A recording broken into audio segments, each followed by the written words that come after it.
Hello students, good morning.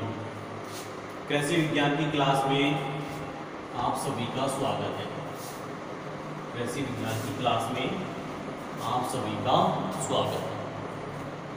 अपन छठा chapter पढ़ रहे थे बेटा। कौन सा चैप्टर पढ़ रहे थे? छठा चैप्टर। और छठे चैप्टर के अंदर अपन ने खाद्यान्न वाली क्रॉप्स कंप्लीट कर चुके थे और दलहनी क्रॉप्स अपन ने पढ़ाना प्रारंभ कर दिया था। दलहनी क्रॉप्स में अपन ने दो पढ़ ली, उड़द पढ़ ली थी और मूंग पढ़ ली। आज पढ़ेंगे बेटा अपन मोठ। क्या पढ़ेंगे? मोठ। क्रॉप का नाम डाल लो, मोठ।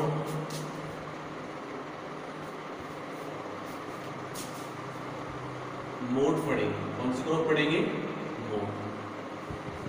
मोठ का वैज्ञानिक नाम है बेटा इग्ना एकोनिडिफोलिया। क्या है? विग्ना एकोनिडिफोलिया। कुल की बात करूं, कुल का सोल तो मैंने पहले ही बता दिया कि दलहनी वाली क्रॉप्स करीब सभी फैबेसी कुल की हैं। उत्पत्ति स्थान की बात करें वो भी भारत है। अब आता है इसका महत्व कि महत्व क्या है। मोठ को क्या नाम से बीकानेरी गुजिया बनती है ना, तो मोठ की बनती है बेटा। किसकी बनती है? मोठ की बनती है बीकानेरी गुजिया, जो देश विदेश में बहुत ही प्रसिद्ध है।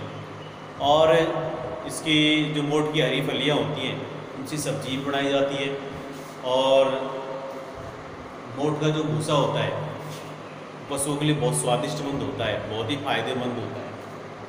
और मोठ के अंदर 18 से 22.5%, कितने प्रतिशत? 18 से 22% मोठ के अंदर प्रोटीन पाई जाती है।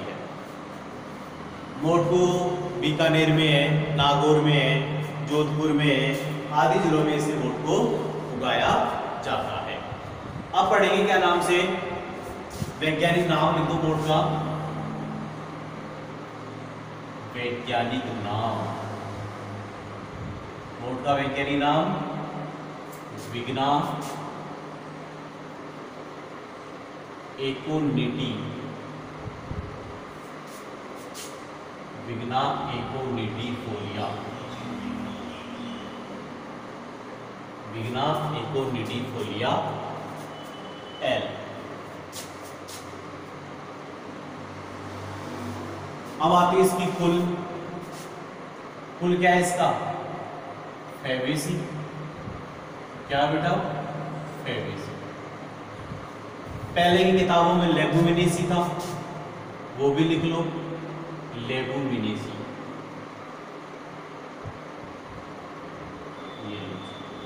अब आता है उत्पत्ति स्थान। उत्पत्ति स्थान क्या है? भारत। उत्पत्ति स्थान लिख लो भारत। अब आता है इसका महत्व कि क्या महत्व, यानी मोठ की फसल में कितने प्रतिशत प्रोटीन पाई जाती है? 18 से 22.5%। लिख लो, मोठ में 18 से 22.5% प्रोटीन पाई जाती है। प्रोटीन पाई जाती है। कितने प्रतिशत प्रोटीन पाई जाती है बेटा? 18 से 22.5% मोठ के अंदर प्रोटीन पाई जाती है। आगे लिखो, मोठ की बीकानेरी गुजिया। कौन सी गुजिया? बीकानेरी गुजिया।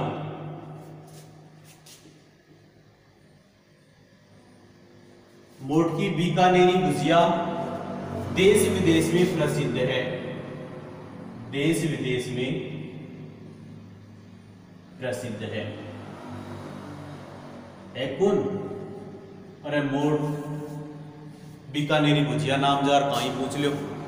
और सबसे ज्यादा देखा जाए तो सबको बीकानेरी गुजिया पसंद होती है।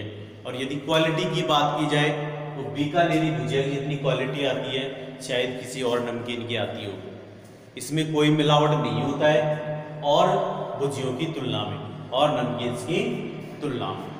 अब आता है मोठ का सूखा चारा। मोठ का सूखा चारा। मोठ का सूखा चारा पशुओं के लिए लाभदायक होता है। पशुओं के लिए लाभदायक होता है, यानी मोठ का जो सूखा चारा होता है वो पशुओं के लिए क्या होता है, लाभदायक होता है। क्या होता है बेटा, वो लाभदायक होता है। आगे लिखो, मोठ की हरी फलियों से, मोठ की हरी फलियों से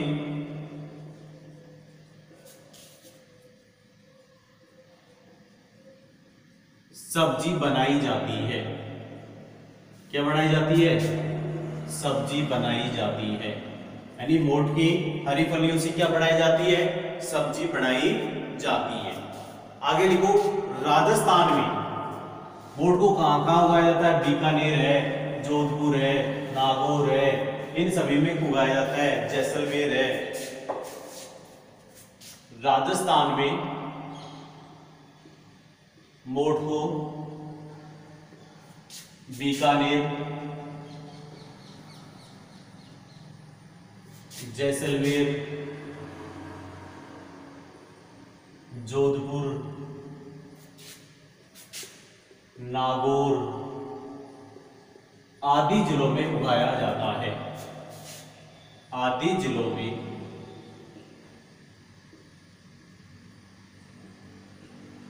उगाया जाता है। क्लियर? ये हो गया मोठ का महत्व। यानी मोठ में कितनी प्रतिशत प्रोटीन, 18 से 22.5। मोठ की बीकानेरी भुजिया बहुत ही प्रसिद्ध है। देश विदेश में भी मोठ की बीकानेरी भुजियाएं प्रसिद्ध है। उसके बाद में मोठ का सूखा चारा पशुओं के लिए लाभदायक होता है। मोठ की हरी फलियों से सब्जी बनाई जाती है और मोठ को राजस्थान में बीकानेर, जैसलमेर, जोधपुर, नागौर आदि जिलों में उसे उगाया जाता है। अब पढ़ेंगे जलवायु। क्या पढ़ेंगे बेटा, जलवायु कि मोठ के लिए कौन सी जलवायु उत्तम रहती है और कितना डिग्री सेल्सियस से तापमान चाहिए। लिखो, जलवायु यानी जो मोठ की फसल है वो कौन सी जलवायु की फसल है, शुष्क एवं गर्म जलवायु की फसल है। कौन सी जलवायु की फसल है बेटा, शुष्क एवं गर्म जलवायु की फसल है। देखो, मोठ की फसल के लिए, मोठ की फसल के लिए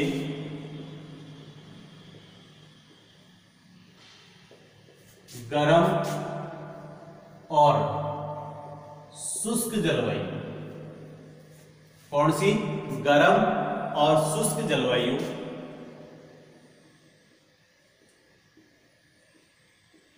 की आवश्यकता होती है।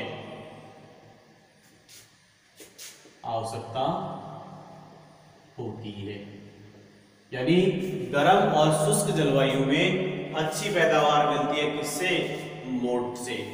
इससे कम वर्षा वाले क्षेत्रों में, इसे कम वर्षा वाले क्षेत्रों में, इसे कम वर्षा वाले क्षेत्रों में आसानी से उगाया जा सकता है। आसानी से उगाया जा सकता है, यानी कहने का मतलब इससे कम वर्षा वाले क्षेत्रों में भी आसानी से इसे उगाया जा सकता है। किसको, मोठ को। मोठ की अच्छी वृद्धि के लिए, मोठ की अच्छी वृद्धि के लिए कितने डिग्री सेल्सियस तापमान,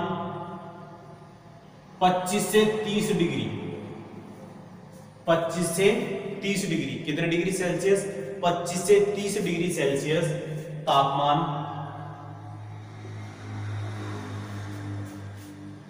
उपयुक्त रहता है।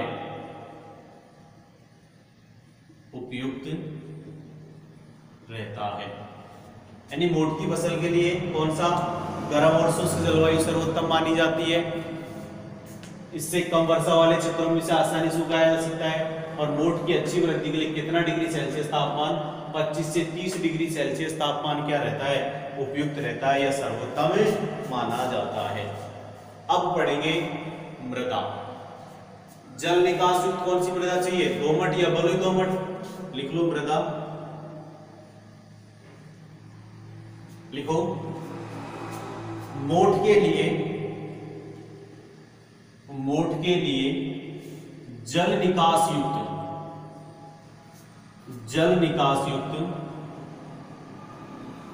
कौन सी मृदा, दोमट या बलुई दोमट मृदा? दोमट या बलुई दोमट मृदा, दोमट या बलुई दोमट मृदा सर्वोत्तम मानी जाती है,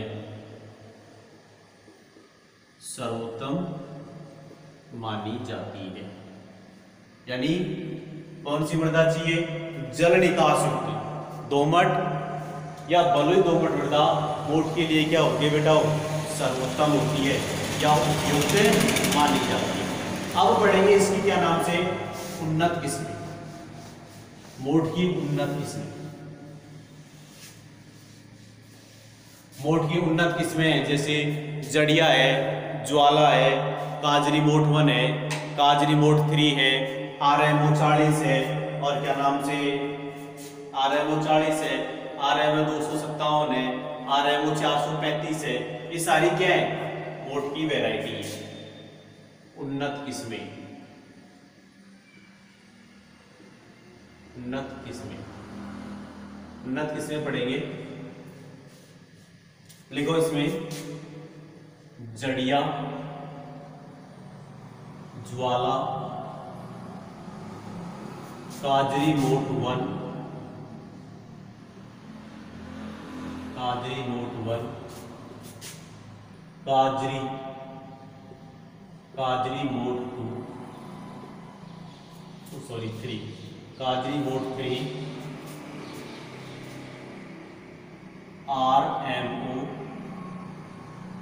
240, RMO 257, RMO 240, RMO 257, RMO 435, RMO 435 और मरुबहार, विकास, मरुबहार, विकास आदि। जड़िया हो गई, ज्वाला हो गई, काजरी मोठ 1 हो गई, काजरी मोठ 3 हो गई, RMO 240 हो गया, RMO 257, RMO 435, मरुबहार, विकास आदि। ये सारी वैरायटी किसकी वैरायटी हो गई बेटा, मोठ की वैरायटी हो गई। अब पढ़ेंगे मोठ की बीज दर। क्या पढ़ेंगे, मोठ की बीज दर एवं बीजोपचार।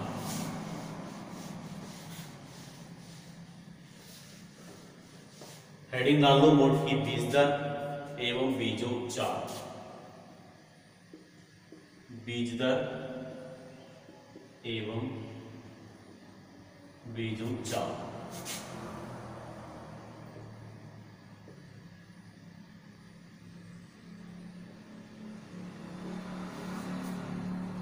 यदि मोठ की अपन शुद्ध फसल की बुआई कर रहे हैं, यानी कहने का मतलब उसमें किसी दूसरी फसल का बीज नहीं मिला रहे हैं, ओनली सिर्फ मोठ की बुआई कर रहे हैं, तो कितने किलोग्राम बीज की आवश्यकता होती है, 8 से 10 किलोग्राम बीज की आवश्यकता होती है।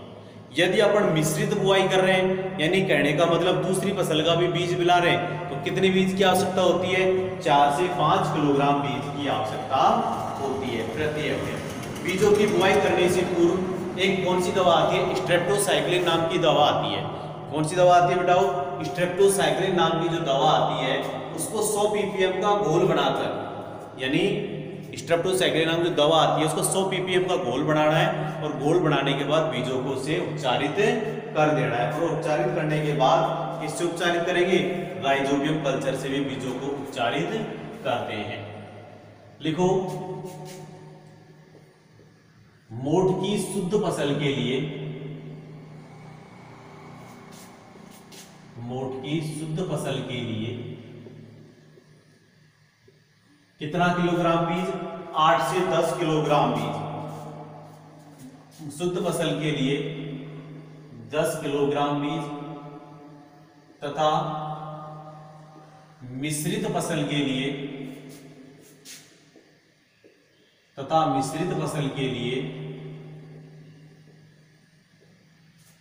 4 से 5 किलोग्राम बीज।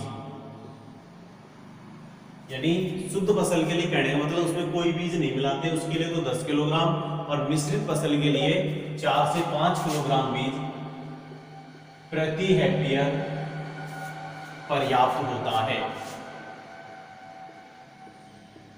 प्रति हेक्टेयर पर्याप्त होता है। बीजों की बुआई करने से पूर्व, बीजों की बुआई करने से पूर्व, आगे लिखो, बीजों की बुआई करने से पूर्व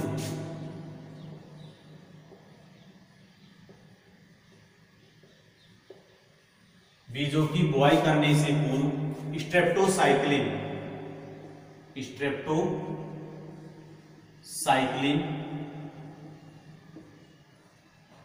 100 ppm, ppm का मतलब होता है बेटा पार्ट पर मिलियन, 100 ppm का घोल बनाकर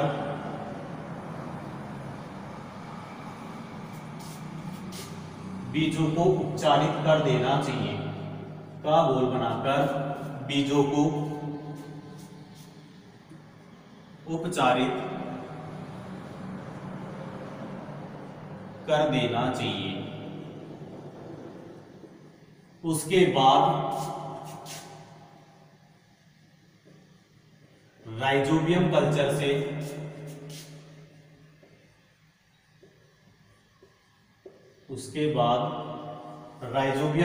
से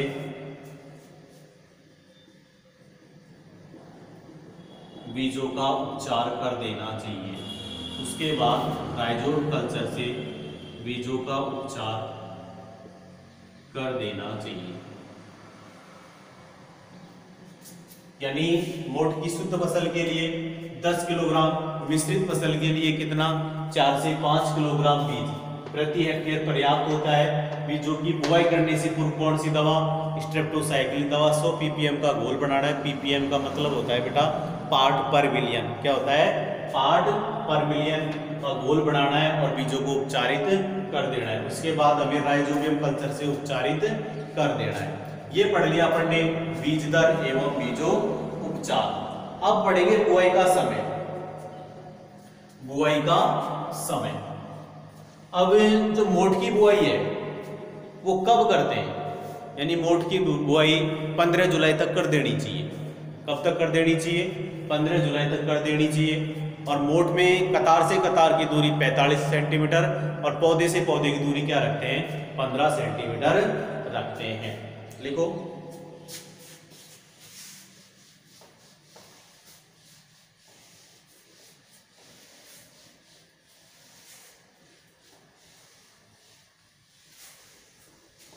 बुआई का समय एवं विधि। लिखो,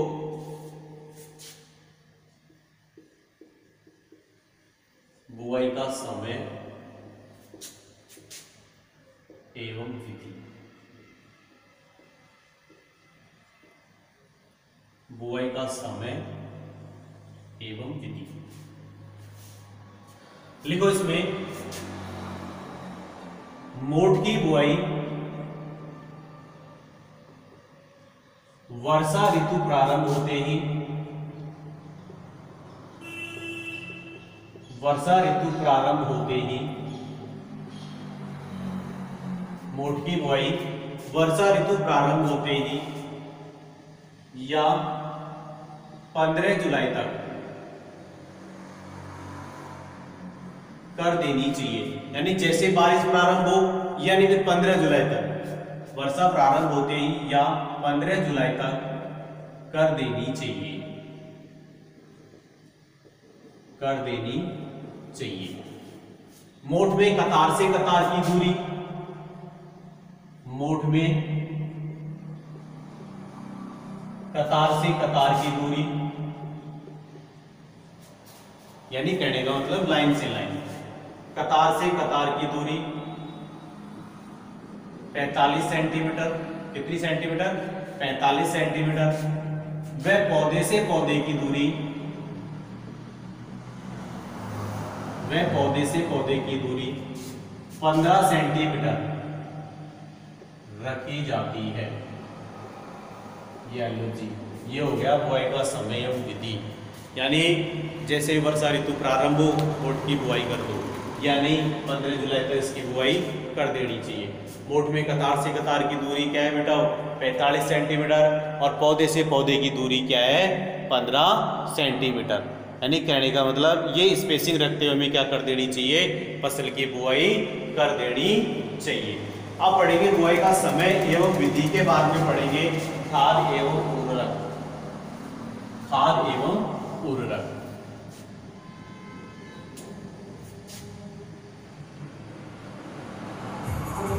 खाद एवं उर्वरक।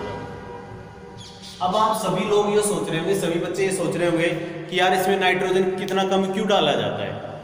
नाइट्रोजन कम इतना क्यों डाला जाता है? खाद्यान्न क्रॉप में नाइट्रोजन अधिक क्यों डाला जाता है? इसका रीजन है बेटा, जो दलहनी क्रॉप्स है इनकी जड़ों में क्या पाई जाती है? यानी जो दलहनी क्रॉप्स है इनकी जड़ों में राइजोबियम ग्रंथियां पाई जाती है। क्या पाई जाती है बेटा? राइजोबियम ग्रंथियां। क्या पाई जाती है? राइजोबियम ग्रंथियां। और ये जो ग्रंथियां होती हैं ये वायुमंडल से नाइट्रोजन का फिक्सेशन करती हैं। नाइट्रोजन का फिक्सेशन करती है और क्या नाम से ये किसको प्रदान करती है? ये पौधे को प्रदान करती है नाइट्रोजन। इसलिए इसमें नाइट्रोजन यूरिया देने की आवश्यकता बहुत कम होती है। क्या होती है? यूरिया देने की आवश्यकता न के बराबर आवश्यकता होती है। इसलिए लिखो इसमें भी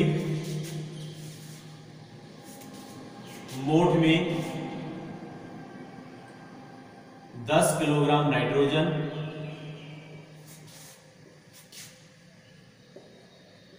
व 30 किलोग्राम फास्फोरस। 10 किलोग्राम नाइट्रोजन व 30 किलोग्राम फास्फोरस प्रति हेक्टेयर की दर से देना चाहिए। ये हो गया खाद एवं उर्वरक। खाद उर्वरक के बाद में पढ़ेंगे बेटा अपन निराई गुड़ाई। क्या पढ़ेंगे? निराई गुड़ाई।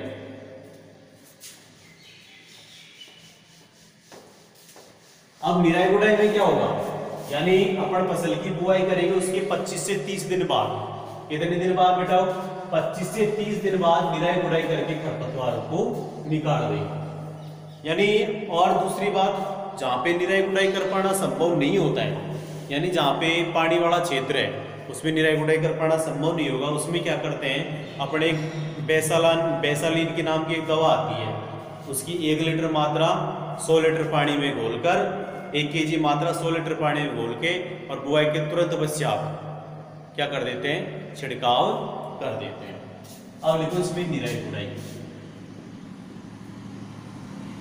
निराई गुड़ाई देखो इसमें फसल की बुआई करने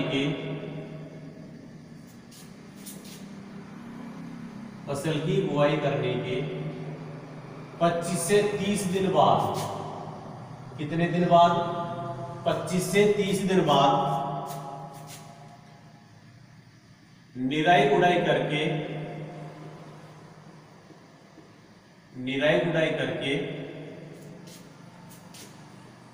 खरपतवारों को निकाल देना चाहिए। खरपतवारों को निकाल देना चाहिए। यानी कितने दिन बाद? 25 से 30 दिन बाद।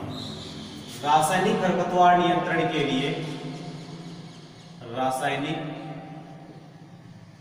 खरपतवार नियंत्रण के लिए, किसके लिए? रासायनिक खरपतवार नियंत्रण के लिए बेसालीन 1 kg मात्रा, कितनी kg मात्रा? बेसालीन की 1 kg मात्रा, 1 kg मात्रा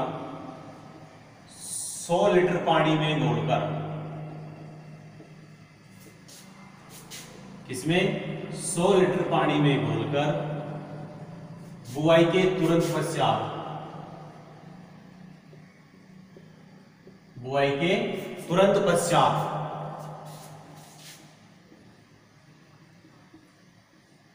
छिड़काव कर देना चाहिए, छिड़काव कर देना चाहिए। यानी निराई गुड़ाई जब अपन फसल की बुआई कर देंगे उसके 25 से 30 दिन बाद क्या करना है, निराई गुड़ाई करके खरपतवारों को निकाल देना है। यानी और रासायनिक खरपतवार नियंत्रण के लिए, किसके लिए, रासायनिक खरपतवार नियंत्रण के लिए एक बैसालिन नाम की दवा आती है। इसकी 1 kg मात्रा 100 लीटर पानी में घोलकर प्रति हेक्टेयर की दर से क्या कर देते हैं बेटाओ, छिड़काव कर देते हैं। अब पढ़ेंगे निराई गुड़ाई के बाद में पादप संरक्षण। क्या पढ़ेंगे, पादप संरक्षण।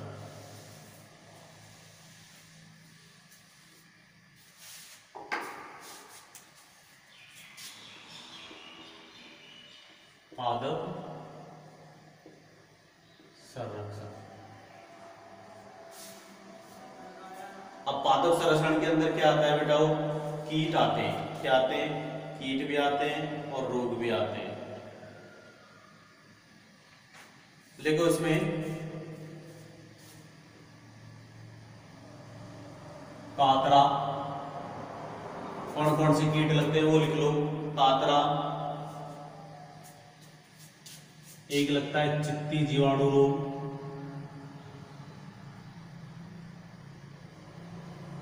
कातरा है, चित्ती जीवाणु रोग है, और एक क्या नाम से पीत सिरा मोजाइक रोग है। कातरा, चित्ती जीवाणु रोग, पीत सिरा मोजाइक रोग, पीत सिरा मोजाइक रोग, और क्या नाम से जड़ गलन, जड़ गलन। यानी कातरा है, चित्ती जीवाणु रोग है, और पीत सिरा मोजाइक रोग है, और जड़ गलन है। इनकी जो रोकथाम है वो किसकी तरह है, जो उड़द की फसल में अपन ने पढ़ा था। कौन सी फसल में, उड़द की फसल में, उनकी तरह इनका क्या है बेटाओ, रोकथाम है। देखो की रोकथाम,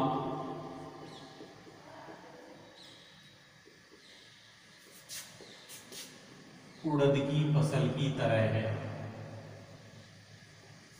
यानी ये जो आपको मैंने उड़द में पढ़ाया था एज इट इज, इनकी रोकथाम उनके द्वारा ही होगी।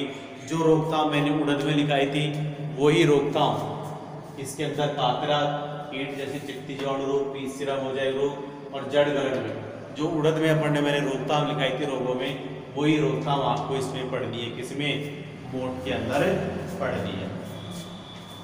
अब पढ़ेंगे बेटा कटाई एवं मंडाई। क्या पढ़ेंगे, कटाई एवं मंडाई। कटाई एवं मंडाई में क्या होता है, जब मोट की फसल अक्टूबर नवंबर के प्रथम सप्ताह, इसमें जो मोट की फसल है वो अक्टूबर नवंबर के प्रथम सप्ताह में पककर तैयार हो जाती है, और जब फलियां पीली भूरी पड़ जाएं तब फसल की क्या कर लेनी चाहिए, कटाई कर लेनी चाहिए। लिख लो इसमें, मोट की फसल कौन से माह में, अक्टूबर या नवंबर के प्रथम सप्ताह में, अक्टूबर या नवंबर के प्रथम सप्ताह में,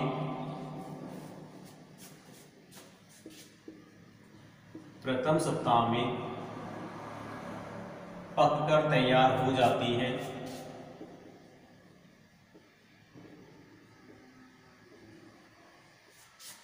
जब फलियां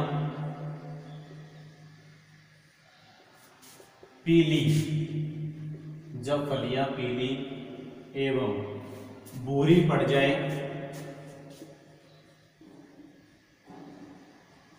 भूरी पड़ जाए तब फसल की कटाई कर लेनी चाहिए। फसल की कटाई कर लेनी चाहिए। यानी मोठ की फसल कौन से माह में? अक्टूबर नवंबर के प्रथम सप्ताह में पककर क्या हो जाती है? तैयार हो जाती है। जब फलियां पीली और भूरी पड़ जाए तब अपने को फसल की क्या कर लेनी है? कटाई कर लेनी है। अब पढ़ेंगे उपज। उपज पढ़ लो बेटा। उपज यानी जो मोठ होती है उसकी उन्नत किस्मों से 6 से 8 क्विंटल तथा 8 से 10 क्विंटल सूखा चारा। यानी देखो मोठ की उन्नत किस्मों से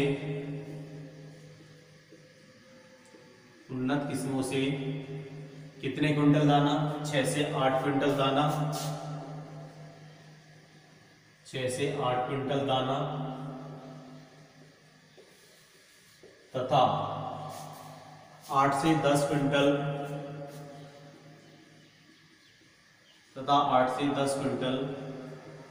सूखा चारा प्राप्त हो जाता है। सूखा चारा प्रति हेक्टेयर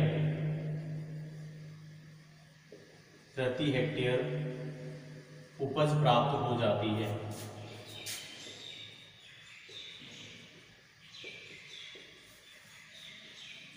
ये हो गया बेटा आपकी मोठ की क्रॉप कंप्लीट। मोठ का वैज्ञानिक नाम बताओ? विग्ना एकोनिटिफोलिया। मोठ का कुल क्या है? फेबेसी है। मोठ का उत्पत्ति स्थान भारत है। मोठ का महत्व क्या पड़ा? यानी मोठ को क्या नाम से 18 से 22.5% प्रोटीन और क्या नाम से बीकानेरी भुजिया के नाम से देश विदेश में प्रसिद्ध है। मोठ को क्या नाम से बीकानेर, जैसलमेर, जोधपुर, नागौर में उगाया जाता है। मोठ का जो सूखा चारा है पशुओं के लिए स्वादिष्ट एवं लाभदायक होता है। उसके बाद में जलवायु पड़ी। मोठ के लिए गर्म एवं उष्ण शुष्क जलवायु सर्वोत्तम मानी जाती है। मोठ के लिए 25 से 30 डिग्री सेल्सियस तापमान उपयुक्त रहता है। उसके बाद में अपन ने मृदा पढ़ी। मृदा में क्या पढ़ा? यानी जल निकास युक्त दोमट या बलुई दोमट मृदा क्या मानी जाती है? सर्वोत्तम मानी जाती है। इसके बाद में अपन ने वो बीज दर एवं बीज उपचार पढ़ा। मोठ की शुद्ध फसल के लिए 10 किलोग्राम और मिश्रित फसल के लिए 4 से 5 किलोग्राम। बीज उपचार किससे करेंगे? स्ट्रेप्टोसाइक्लिन नामक की दवा से करेंगे। फिर उसके बाद में पढ़नी बुआई का समय विधि पड़ी। बुआई का समय क्या है? यानी वर्षा ऋतु प्रारंभ होते ही यानी फिर क्या नाम से 15 जुलाई तक बुआई कर देनी चाहिए। फिर इसके बाद में पढ़ने इसकी जो कतार से कतार की दूरी है वो 45 सेंटीमीटर और पौधे से पौधे की दूरी क्या है? 15 सेंटीमीटर। फिर इसके बाद में पढ़ने पड़ा खाद एवं उर्वरक। खाद उर्वरक में क्या पड़ा? 10 किलोग्राम नाइट्रोजन, 30 किलोग्राम फास्फोरस प्रति हेक्टेयर देना है। उसके बाद में अपन ने निराई गुड़ाई पड़ी। निराई गुड़ाई में क्या नाम से 25 से जब फसल की बुआई करेंगे उसके 25 से 30 दिन बाद निराई गुड़ाई करके खरपतवारों को निकाल देना चाहिए। और क्या नाम से जहाँ पे रासायनिक खरपतवार नियंत्रण के लिए बेसालिन 1 kg मात्रा 100 लीटर पानी में घोल के प्रति हेक्टेयर के दर से हमें क्या करना है? छिड़काव करना है। फिर उसके बाद में पढ़ने पड़ा बुआई का समय। उसके बाद में सिंचाई बेटा नहीं पड़ी। इसमें थोड़ा ध्यान रखना। इसमें अपने को 1 या 2 सिंचाई कर देनी चाहिए। क्या कर देनी चाहिए? 1 या 2 सिंचाई कर देनी चाहिए। लिख लो सिंचाई। लास्ट में सिंचाई नहीं पड़ी, सिंचाई लिख लो बेटा। सिंचाई भूल गए, लिख लो सिंचाई। वर्षा न होने पर